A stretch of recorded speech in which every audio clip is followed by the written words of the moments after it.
Hello and welcome to Byju's IAS. Let's take up the analysis of today's The Hindu newspaper by looking at an editorial from page number 8. This article deals with the Aadhaar project and it argues how the inefficiencies in the Aadhaar project should not come in the way of welfare delivery. See, a little more than a decade ago, the Aadhaar project was launched as an ambitious initiative in order to uniquely identify each and every resident of the country. The Aadhaar project was envisioned to provide for unique identification of India's population by providing for a unique identification number for each individual. To execute this ambitious project, the Unique Identification Authority of India was established and it was given the task to generate the UID numbers by collecting personal data on each individual, including their biometric details such as fingerprints and iris scans. So, by capturing such unique identity details, the project envisioned to enable the identification of each individual with the help of a unique identity number. Later in 2016, this project was even given legal backing and statutory status by passing the Aadhaar Act. And since its conception, its primary objective has been to improve the delivery of services, that is, welfare delivery, because most socio-economic welfare programs in India are targeted at the most deserving beneficiaries, and hence Aadhaar was planned to improve the efficiency of targeting the delivery of these welfare services while helping in plugging the leakages involved in the system. See, prior to Aadhaar, the lack of a unique identification tool was resulting in inefficient delivery of services under the socio-economic welfare programs due to improper targeting. Plus, the prevalent corruption in the system was resulting in a lot of leakages, thereby making the government subsidy expenditure wasteful and ineffective. Due to poor targeting of the beneficiaries under the socio-economic welfare programs, many of the actual beneficiaries were missing out on the benefits, whereas many ineligible beneficiaries were drawing the benefits of government subsidies due to prevalent corruption in the system, thereby enriching the politicians and the corrupt officials. So, in order to address these challenges in service delivery and to provide for efficient targeting of the beneficiaries and plug the leakages, the government envisioned the Aadhaar project as a unique identification system, and it eventually became the backbone of several major government schemes, including the public distribution system, Manrega, LPG subsidy, and even for pensions and scholarships. So, over the last one decade, close to 90% of the country's population has been covered by the Aadhaar project, and it has led to a major improvement in the delivery of services by enabling the Direct Benefit Transfer Scheme. Through the DBT scheme, the beneficiaries of welfare programs have been directly receiving the subsidies into their bank accounts, thereby improving the efficiency of the welfare services due to improved targeting and plugging of leakages. Later, the government would go on to make the Aadhaar the backbone of most of the welfare programs, and it even started mandating the linking of the Aadhaar ID with bank accounts, PAN details, and ration cards. But however, this widespread usage of Aadhaar for all welfare schemes and the capturing of personal details raised a lot of concerns about its possible misuse. Since India still lacks a data protection and data security law, critics of the Aadhaar have always argued that its misuse could result in the violation of the individual's privacy, which is a fundamental right, even possibly leading to state-sponsored surveillance on individuals because of the linking of the Aadhaar with every other identification document. These fears surrounding the individual's privacy and the fear of state-led surveillance led to questions on Aadhaar's constitutional validity, and along with that, the civil society was also extremely concerned about the possible inefficiencies of Aadhaar and about the impact of its failure in authenticating the beneficiaries. Since Aadhaar is a technology-enabled system, it is prone to inefficiencies and failures, and this led to fears that beneficiaries could be unfairly excluded from the benefits of the delivery programs just because of the fact that their Aadhaar numbers couldn't be authenticated by the system. So these concerns especially concerns surrounding privacy and surveillance, eventually reached the doorstep of the Supreme Court.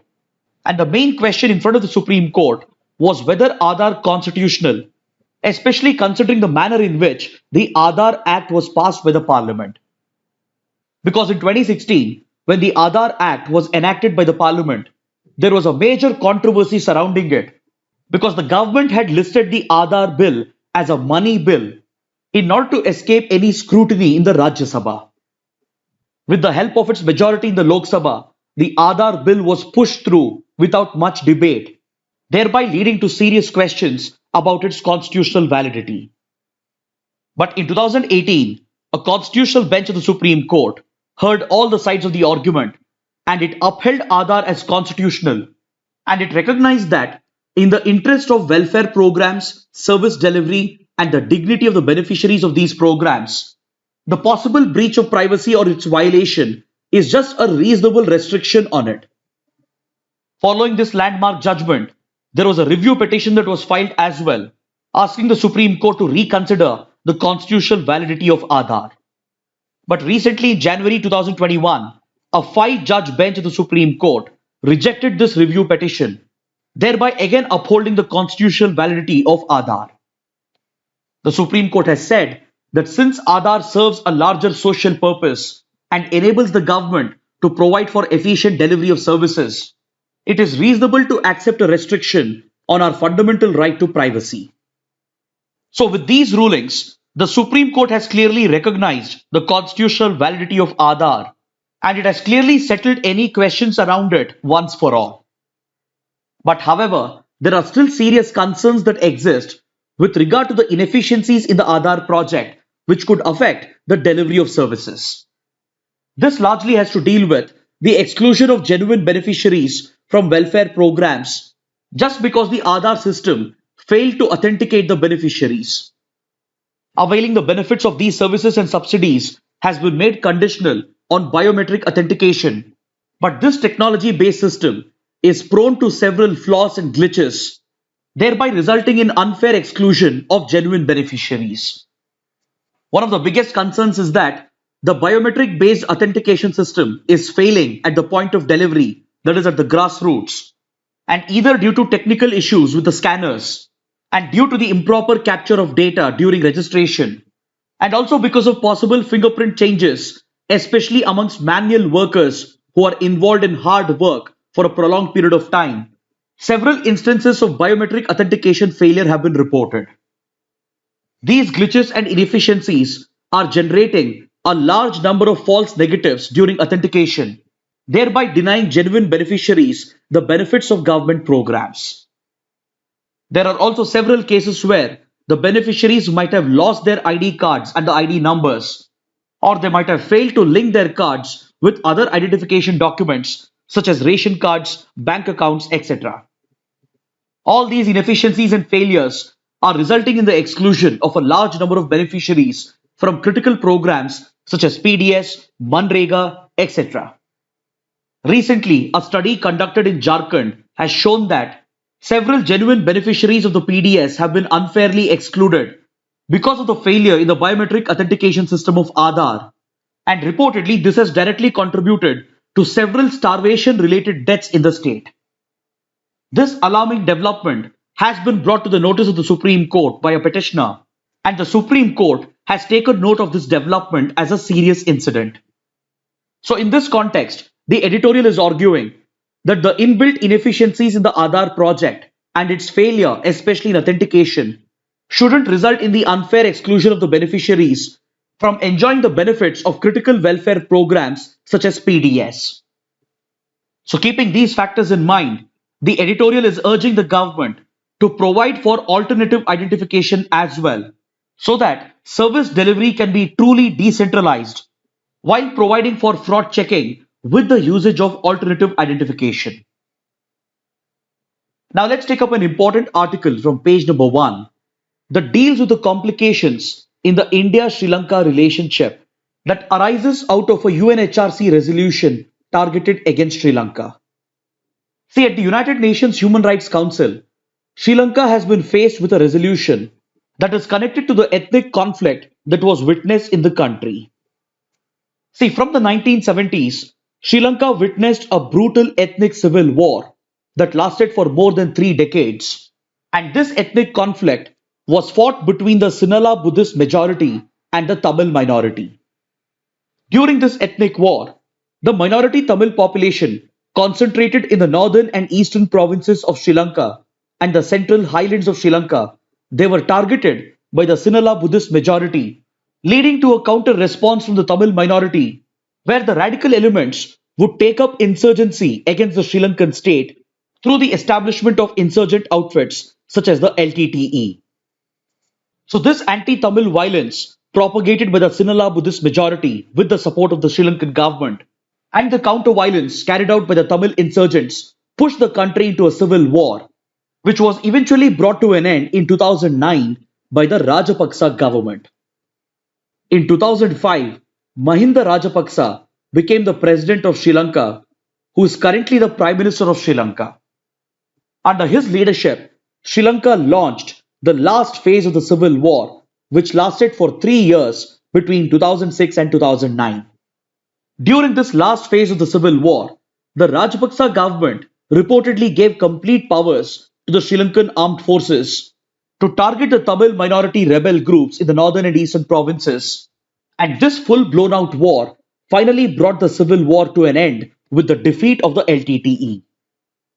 But following this last phase of the civil war, serious allegations of human rights violations came up against the Rajapaksa government, and the Western countries, led by United Kingdom, Canada, Germany, and the others, they targeted the Sri Lankan government at the UNHRC by bringing up a resolution against the Rajapaksa government.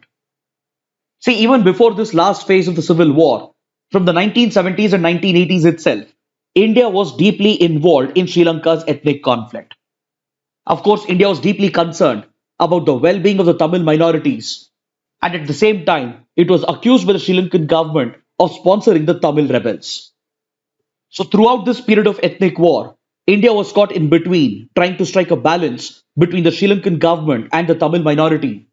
And in 1987, India even took the lead role to resolve this conflict by working out a peace accord known as the India Sri Lanka Peace Accord in order to bring this conflict to an end. As per the terms of the peace accord, Sri Lanka was supposed to call for a ceasefire and the Tamil insurgents were supposed to surrender.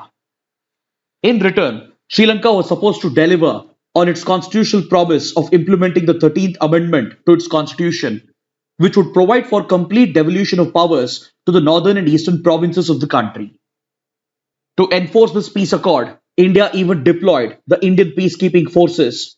But eventually, this Indian involvement in the Sri Lankan conflict would become disastrous because both the parties went back on their commitments that they had made under the peace accord.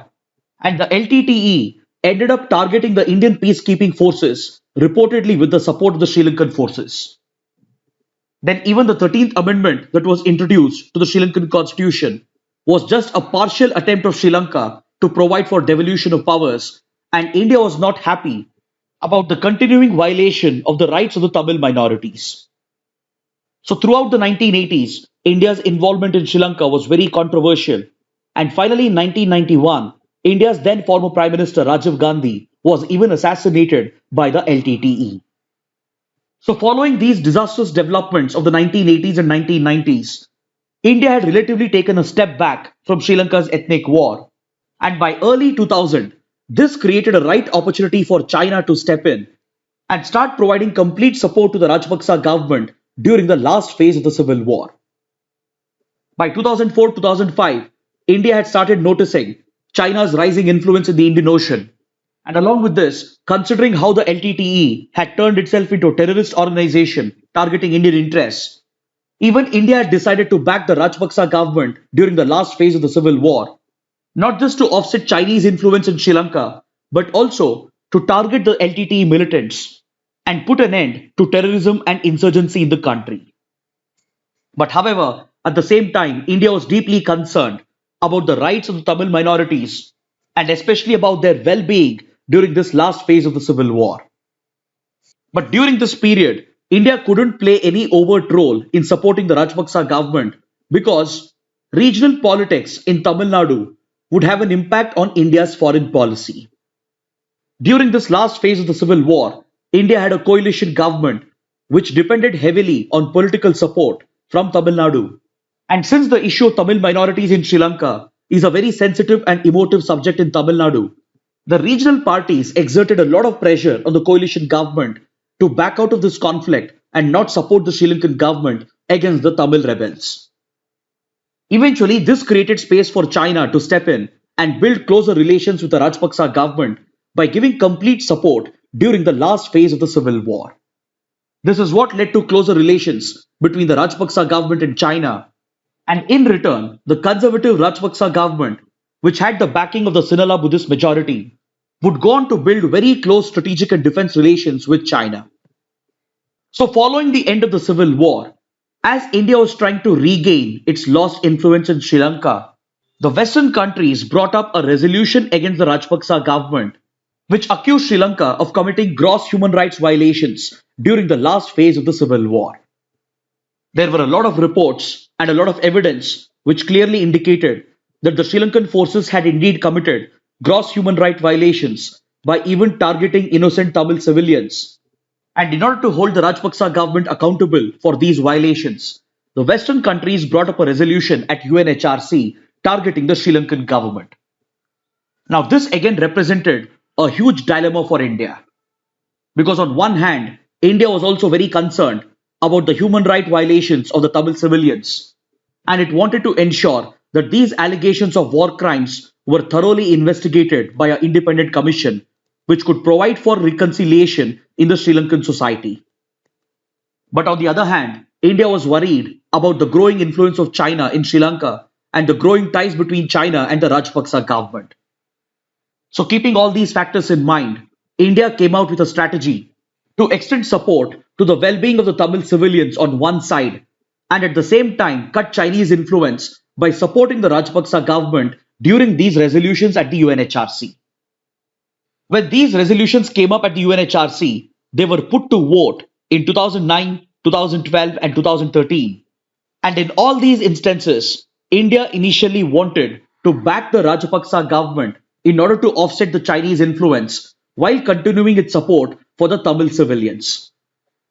But the central government couldn't go ahead with this policy and couldn't support Sri Lanka at the UNHRC because again, there was immense pressure from Tamil Nadu and the impact of regional and coalition politics ended up derailing India's foreign policy.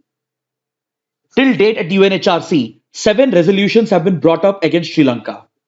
Out of these 7 resolutions, 4 of them have been contested because the Rajapaksa government was against these 4 resolutions brought up in 2009, 12, 13 and 2014. And with the support of the Sinhala Buddhist majority, the Rajapaksa government saw these resolutions as a violation of its sovereignty, and hence it started lobbying for support with India, China and other influential members at the UNHRC. When these resolutions came up for voting, India initially wanted to back the Rajapaksa government, despite the existence of prima facie evidence that Sri Lanka had indeed committed human rights violations against the Tamil minorities. Because India was driven by the larger foreign policy interest of keeping Chinese influence away from Sri Lanka, and initially it wanted to vote against the resolution so that it could support Sri Lanka at the UNHRC. But in 2009, 2012 and 2013, India couldn't go ahead with this foreign policy decision due to the impact of regional and coalition politics, which was exerting tremendous pressure on the center from Tamil Nadu. And eventually India was forced to vote for this resolution sponsored largely by the Western governments, and India ended up voting against the Sri Lankan government. So that's the reason why during this period, India's ties with the Rajapaksa government was severely affected. And finally in 2014, with the election of a majority government in India, India started abstaining from these votes. Then from 2015 onwards, 3 more resolutions have been brought up against Sri Lanka, but these resolutions haven't been put to vote because the Sri Lankan government itself became a co-sponsorer for this resolution. Because by 2015, Mahinda Rajapaksa had lost the elections and the Sri Lankan government was headed by President Maithripala Sirisena. This new government in Sri Lanka was more friendly towards India and was trying to strike a balance between India and China. And hence, with Indian support, the new Sri Lankan government decided to address these concerns surrounding war crimes and human rights violations by co-sponsoring the UNHRC resolution that was numbered 40/1. So now that Sri Lanka itself became a co-sponsor and it was showing willingness to provide an opportunity for truth and reconciliation, the three UNHRC resolutions that were brought up after 2015 were not put to vote, and genuine attempts were being made to put in place post-war reconciliation and accountability. But in 2019, Sirisena government lost the elections and the Rajapaksa brothers are back in power. During the last phase of the civil war, when Mahinda Rajapaksa was the president, Godbaya Rajapaksa was the defense minister who had personally overseen the war efforts of Sri Lanka during the last phase of the civil war. But in 2019, with the change in government, Godbaya Rajapaksa became the president, and later Mahinda Rajapaksa also came back to power as the prime minister of the country. So this return of the Rajapaksa brothers to power has again started creating complications for India. And last year, the Rajapaksa government withdrew Sri Lanka from this resolution, that is resolution 40/1, and Sri Lanka started again criticizing the UNHRC for violating its sovereignty. So now that Sri Lanka is no longer a co-sponsor to this resolution, this year the UNHRC resolution is again going to come up for a vote, and hence Sri Lanka is again trying to muster all possible support in its favor to defeat this UNHRC resolution that is being sponsored by the Western governments. In this regard, Sri Lanka has already sought China's support, and China has already officially stated that it is going to support Sri Lanka at the UNHRC voting. But India is yet to make any such official statement. But the foreign minister of Sri Lanka has already stated that India has promised to support Sri Lanka this time at the UNHRC. Even now, India does face a dilemma situation, and that could be one of the reasons why India still hasn't officially stated its position. Because on one hand, the Modi government has made a firm commitment to uphold the rights and the well-being of the Tamil civilians in the northern and eastern provinces and push Sri Lanka towards a full implementation of the 13th Amendment that will provide for a complete devolution of powers. Then at the same time, India would be concerned about ceding space to China in Sri Lanka, and there have been few recent developments in Sri Lanka which already indicate that this might be happening. Because at the strategic Colombo port, India and Japan were supposed to jointly develop the East Container Terminal project. But all of a sudden, few weeks back, the Rajapaksa government cancelled this project, and this even triggered an angry response from India. But now that Sri Lanka is again being targeted at the UNHRC, the Rajapaksa government tried to please India again in order to win its support at the UNHRC, and recently it has offered the West Container Terminal of the Colombo port to an Indian company. So in the midst of all these complications, India is expected to take a decision soon, because on the 22nd of March, the resolution against Sri Lanka is going to come up for a vote at the UNHRC, and we need to wait and watch as to how India is going to vote this time around. Now let's take up another article from page number 1. The Supreme Court has decided to take up a petition against the sale of electoral bonds. See, electoral bonds have been a source of controversy ever since they were introduced through the Finance Act of 2017. It is essentially a new tool that was introduced for political funding to political parties, and it exempts political parties from any disclosure under the Representation of People Act of 1951, and it opens the doors to unchecked, unknown funding to political parties. These electoral bonds are sold through banks, and those donors who are interested in contributing to political parties can purchase these bonds. The donors could be individuals, private companies, or even foreign companies, and it allows the donor to completely remain anonymous. It is this feature of the electoral bond that has come into a lot of question, and several petitioners have repeatedly approached the Supreme Court over the last few years to raise concerns over the sale of these electoral bonds. These electoral bonds not only provide for anonymous donations, but it also removes the cap on the extent of donations that could be provided by private companies, including by foreign companies. See, earlier there was a cap on the extent of donations that could have been provided by private organizations. The existing cap was that a company could donate only 7.5% of its net profits in the last 3 years to political campaigning. But through the electoral bonds, this cap has been removed. And this combined with anonymity, it opens the doors for unlimited donations from private organizations, including foreign donors. See, on one hand, political parties already do not have any obligation to disclose their sources of political funding. And on the other hand, a route such as electoral bonds has been opened up, which provides for anonymous donations without any cap. And hence, the petitioners have alleged that electoral bonds have effectively legitimized illegal and illicit funding into our political parties. The petitioners have repeatedly argued that it basically creates a route for private organizations to provide bribes to political parties in the name of political funding. And this could become a route through which companies park their illicit money via shell corporations and transfer this illegal wealth through legal channels in order to fund political organizations.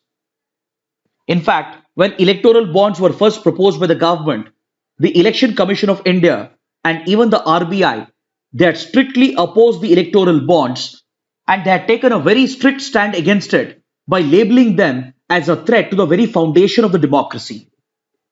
The other concern that has been flagged by the petitioners is that, interestingly, electoral bonds are offered by the banks right before elections, and this raises concerns that few political parties, especially those which are in power, are using this route to procure illegal illicit funds from private donors to fund the election expenses.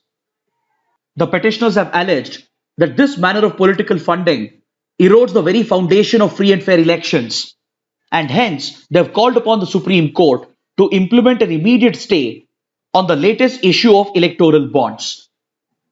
Because right now the government has opened up a new sale of electoral bonds right before crucial state elections, which are going to be held in the states of West Bengal, Assam, Tamil Nadu, and Kerala. But the government has defended electoral bonds and it has said that such anonymity is needed for the donors in order to prevent their political victimization by the other parties.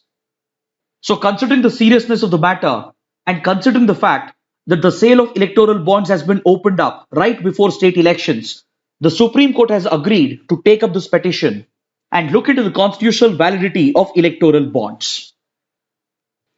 Next, on page number 15, there is an article related to the upcoming visit of US Secretary of Defense Lloyd Austin to India. During this upcoming visit, the US Secretary of Defense is slated to interact with India's Defense Minister Rajnath Singh and other senior officials such as India's National Security Advisor.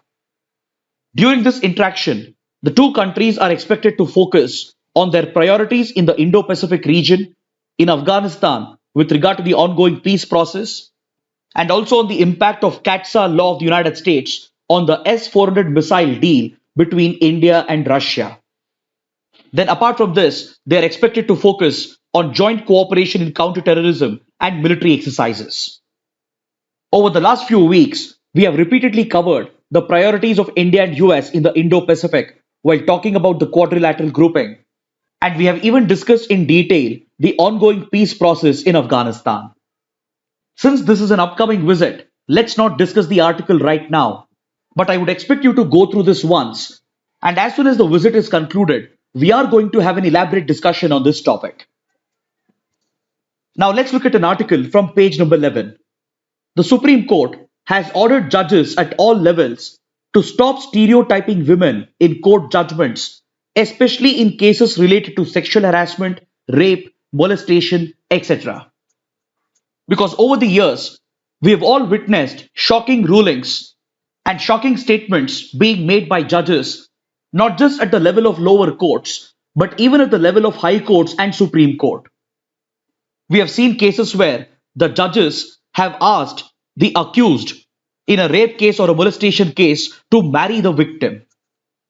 Recently, the Madhya Pradesh High Court passed a controversial and shocking ruling where it granted bail to a suspected molester and ordered him to visit the victim's house and tie a rakhi to her. Now, in cases of rape, molestation, etc., it's not legally allowed for the accused to meet the victim at any cost, And even if the accused is given a bail, immediately the victim should be notified by the court within 48 hours. So while these are the legal provisions that exist, the judiciary has often taken the country by shock and surprise by passing such controversial rulings and statements. There have been cases where judges have ruled that for sexual assault to be considered, there should be skin to skin contact between the victim and the accused. There have been plenty of cases where judges have held stereotypical views about women based on their dressing style, based on their history of sexual partners, and based on the fact whether she is a virgin or not. In cases related to rape, molestation, and sexual assault, these factors should be irrelevant and strictly the judges should be following the law of the land. But despite this, in several cases, shocking statements and rulings have been passed by the judges. And as pointed out by the Supreme Court in this historic ruling, this is just a reflection of the patriarchal nature of the society and the misogynistic attitudes that is promoted in our society. So, in the light of these controversial rulings, the Supreme Court has ordered judges at all levels to stop stereotyping women and look at these cases in an unbiased manner without their stereotypes, keeping the larger interests of the society in mind. Now, finally, let's look at a couple of mains practice questions. The first question: inefficiencies in the Aadhaar project should not come in the way of welfare delivery. Discuss. The second question: analyze the complications that arise in the India-Sri Lanka relationship due to allegations of gross human rights violations committed by Sri Lanka against the Tamil minorities during the last phase of the civil war. Kindly write an answer to these questions and post your answers in the comment section below. So this concludes our discussion for today. Thanks for watching.